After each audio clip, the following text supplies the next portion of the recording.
तो आज आगे देखेंगे smallest integer function. Now what is smallest integer function? इसको सीलिंग फंक्शन, ठीक है, सीलिंग फंक्शन भी बोलते हैं।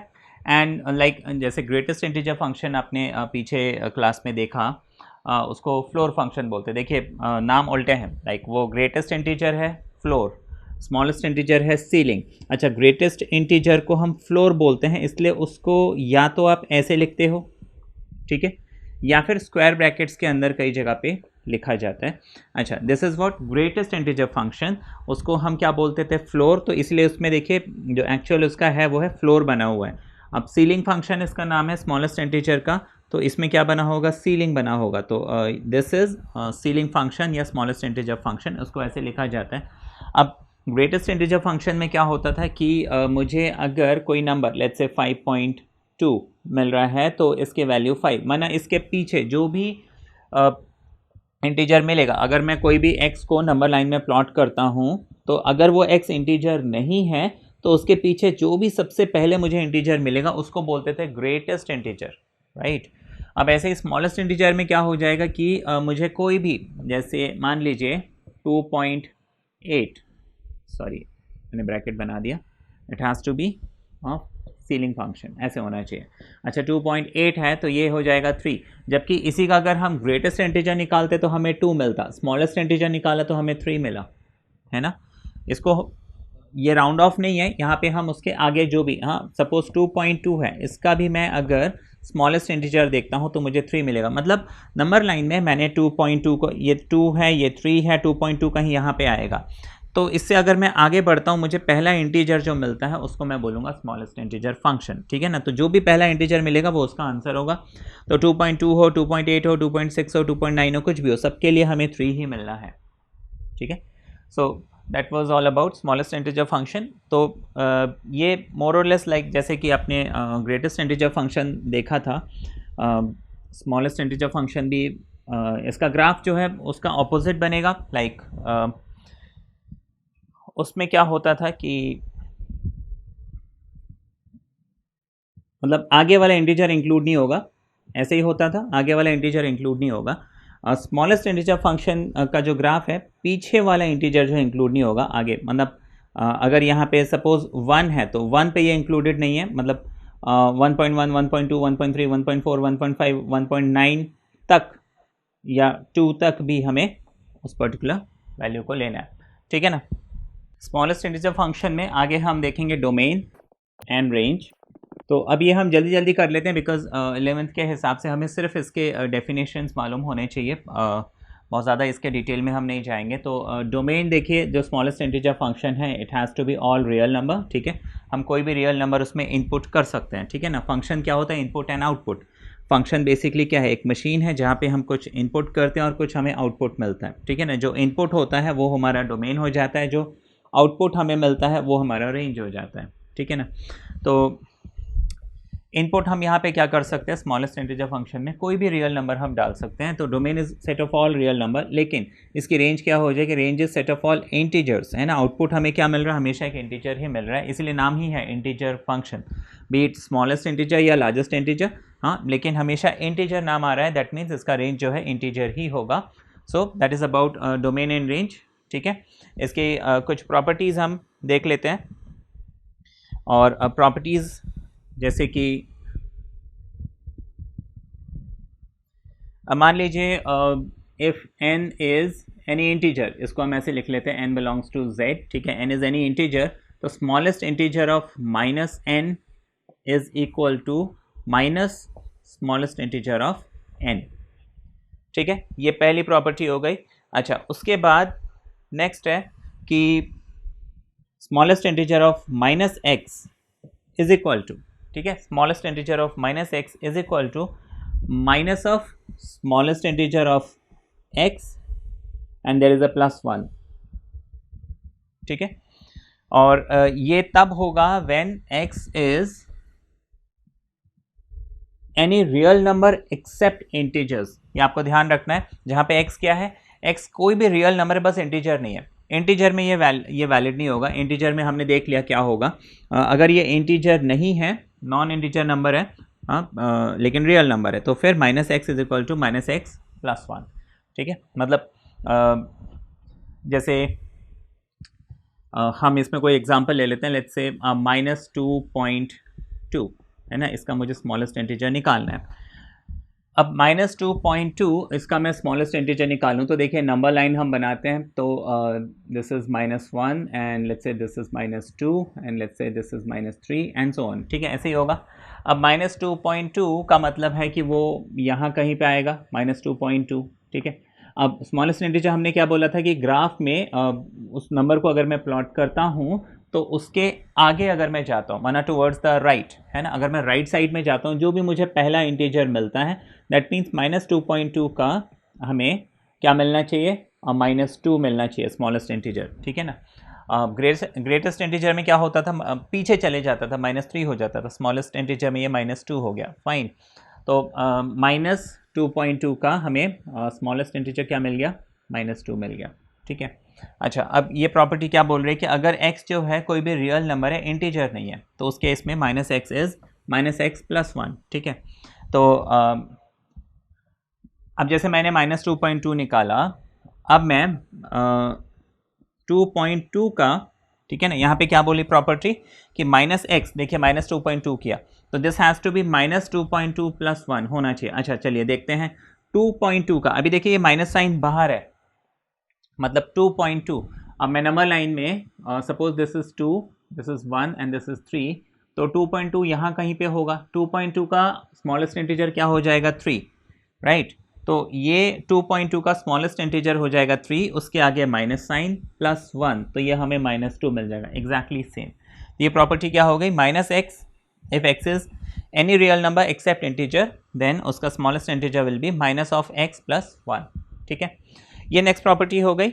नेक्स्ट प्रॉपर्टी देखते हैं, smallest integer of let's say x plus n is equal to smallest integer of x plus n, जहाँ पे हमें बोला गया है कि n इज सम इंटीजर। ठीक है, n कोई भी इंटीजर है और x जो है वो कोई भी रियल नंबर है एक्सेप्ट इंटीजर। ठीक है, x क्या बोला है, कोई भी नंबर हो सकता है, इंटीजर नहीं हो सकता। माना मैं नंबर लाइन में, जैसे कि ये नंबर लाइन है, मान लीजिए this is 0, this is 1, this is 2, this is 3, this is 4 and so on, है ना, -1, -2, -3। तो ये x क्या होगा कि कुछ भी हो सकता है, बस ये जो पॉइंट्स हैं जहाँ पे इंटीजर एग्जैक्टली इंटीजर मिल रहा है, इनको इंक्लूड नहीं कर सकता। ठीक है ना, इंटीग्रल पार्ट को वो नहीं ले सकता, बाकी नंबर लाइन में कोई भी नंबर ले सकता है। ठीक है, तो x क्या है यहाँ पे, कोई भी रियल नंबर एक्सेप्ट इंटीजर। तो जस्ट मैंने ये प्रॉपर्टी बताई आपको। Then we have next property and that is, अगर आपको बोला है कि smallest integer x and smallest integer -x। ठीक है, अब देखिए यहाँ पे कंडीशंस है हमारे पास, अगर x इंटीजर है और इंटीजर नहीं है। ठीक है ना, अगर x हमारे पास इंटीजर है, ठीक है, अगर x हमारे पास इंटीजर है देन दिस विल बी 0। ठीक है, अगर x हमारे पास यहाँ पे इंटीजर है देन x विल बी 0, और अगर x हमारे पास इंटीजर नहीं है then x this result will be 1। मतलब x अगर इंटीजर है तो फिर ये जो smallest integer x and smallest integer -x जो है हमें क्या मिल जाएगा, 0 मिल जाएगा। लेकिन अगर ये इंटीजर नहीं है तो फिर ये हमें 1 मिलेगा when x is not integer, मतलब any real number except integer.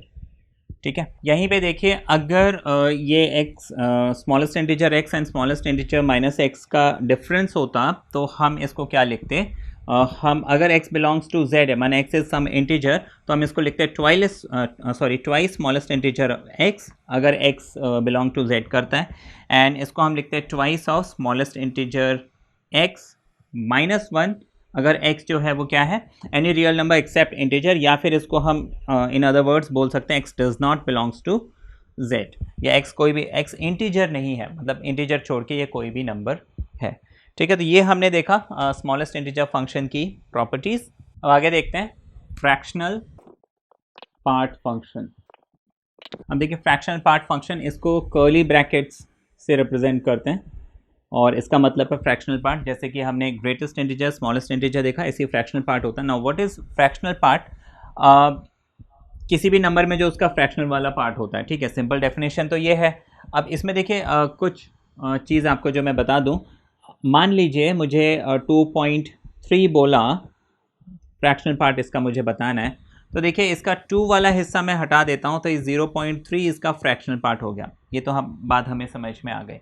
Now what will happen अगर मेरे पास कोई नेगेटिव नंबर है, लेट्स से नेगेटिव ऑफ 1.2, तो क्या इसका फ्रैक्शनल पार्ट 0.2 होगा या माइनस 0.2 होगा या कुछ और होगा? ये कन्फ्यूजन क्योंकि माइनस वाले इसमें जो है, देखिए यहाँ पे एक चीज़ हमें ध्यान में रखनी है कि ये जो फ्रैक्शनल पार्ट है, ठीक है, जो आप निकाल रहे हो, now this fractional part is always positive, ठीक है ना, दिस इज़ ऑलवेज पॉजिटिव। इस चीज़ का बहुत ध्यान रखना है, इसलिए मैंने ये बात उठाई यहाँ पे। Now what will happen is, देखिए ये जो -1.2 है ना, इसको -1 प्लस -0.2 ऐसे लिखेंगे। नाउ आपको बोला क्या है कि this fractional part has to be positive. अब इस चीज़ को पॉजिटिव करने के लिए, ठीक है ना, जैसे कि -1.2 है, इसको मैंने -1 एंड माइनस, जैसे ये प्लस भी अगर हम हटा दें तो -0.2, इन दोनों का सम जो है वो -1.2 मिलेगा। मुझे इस पोर्शन को क्या करना है, पॉजिटिव बनाना है। उसके लिए मैं क्या करूँगा, +1, ठीक है, 1 से सब्ट्रैक्ट कर देंगे। अब क्योंकि ये +1 मैंने अपनी मर्जी से लगाया, मैं एक -1 यहाँ पे लगाऊंगा, एक -1 पहले से है। -1 इज़ -2 और 1 - 2 इज़ 0.8, ठीक है, ये हमें मिल गया। तो ये जो पोर्शन है 0.8, now this is the fractional part of this particular number, यानी -1.2 का fractional part is 0.8 and not 0.2 या -0.2। इस चीज़ का हमें बहुत ध्यान रखना है।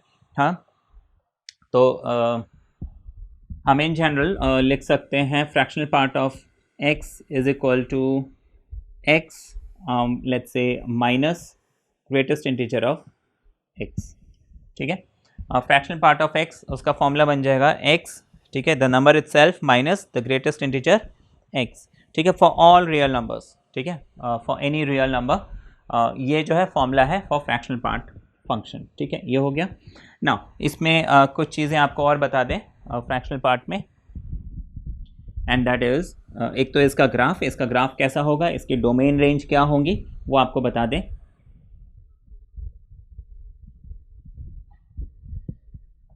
तो देखिए फ्रैक्शनल पार्ट का जो ग्राफ है वो इस टाइप का होगा, ठीक है ना, हाँ, इस टाइप का होगा। एंड लाइक लेट्स से यहाँ पे 1 है, ठीक है, यहाँ पे 0 है, तो 1 पे ये ओपन होगा, 1 पे ओपन होगा या किसी भी इंटीजर पे ये ओपन होगा। ओपन मतलब फ्रैक्शनल पार्ट जो हमें परफेक्ट इंटीजर नहीं मिल सकता, ये क्योंकि फ्रैक्शनल पार्ट की बात हो रही है। तो जैसे मैं बोलता हूँ परफेक्ट 2 है ना, कोई इंटीजर बोल रहा हूँ, तो इसका फ्रैक्शनल पार्ट 0, बिकॉज 2 को हम 2.0 लिख सकते हैं। तो 0 तो इंक्लूड हो सकता है फ्रैक्शनल पार्ट में, लेकिन इंटीजर इंक्लूड नहीं हो सकता, ठीक है। तो ये इसका जो है ग्राफ हो गया। नाउ डोमेन एंड रेंज, तो डोमेन फ्रैक्शनल पार्ट फंक्शन का domain is set of all real numbers, मतलब इसमें कोई भी नंबर हम डाल सकते हैं। एंड रेंज जो है इसका, जैसे कि आपको बताया था कि फ्रैक्शनल पार्ट जो है वो क्या होगा, 0 और 1 के बीच में होगा। क्योंकि देखिए हम उसका सिर्फ डेसिमल वाला पार्ट ले रहे हैं ना, फ्रैक्शन वाला पार्ट ले रहे हैं, तो फ्रैक्शन तो हमेशा 0 और 1 के बीच में होता है। तो रेंज इसका 0 और 1 के बीच में होगा, बट 1 इंक्लूड नहीं कर सकते हम। रीज़न इज हम क्योंकि 1 आया तो ये इंटीजर बन गया। अब देखिए इस इंटीजर का हम फ्रैक्शनल पार्ट 0 बोल रहे हैं, तो 0 को तो मैं इंक्लूड करूंगा लेकिन 1 को इंक्लूड नहीं करूंगा, ठीक है ना। 1 को मैं इंक्लूड नहीं करूंगा, ये 1 कभी भी नहीं हो सकता, क्योंकि अगर मैं 1 बोलता हूँ, 1 का फ्रैक्शनल पार्ट सपोज, तो ये मुझे 0 मिलना है, 1 नहीं मिलना है। जबकि 0.9 अगर मैं बोलता हूँ तो इसका फ्रैक्शनल पार्ट 0.9 ही है, ठीक है ना। हाँ, तो ये हमें ध्यान रखना है, इसका रेंज इज ऑलवेज 0 एंड 1, तो कोई भी मतलब इसका ग्राफ जो है इस टाइप का प्लॉट होगा, ठीक है, इस टाइप का। So this is fractional part function. Next हम देखते हैं सिग्नम फंक्शन। देखिए सिग्नम फंक्शन को हम ऐसे लिखते हैं, और इसकी जो डेफिनेशन है वो ये है कि signum function is 1 if x is greater than 0 0 if x equals to 0, -1 if x is less than 0।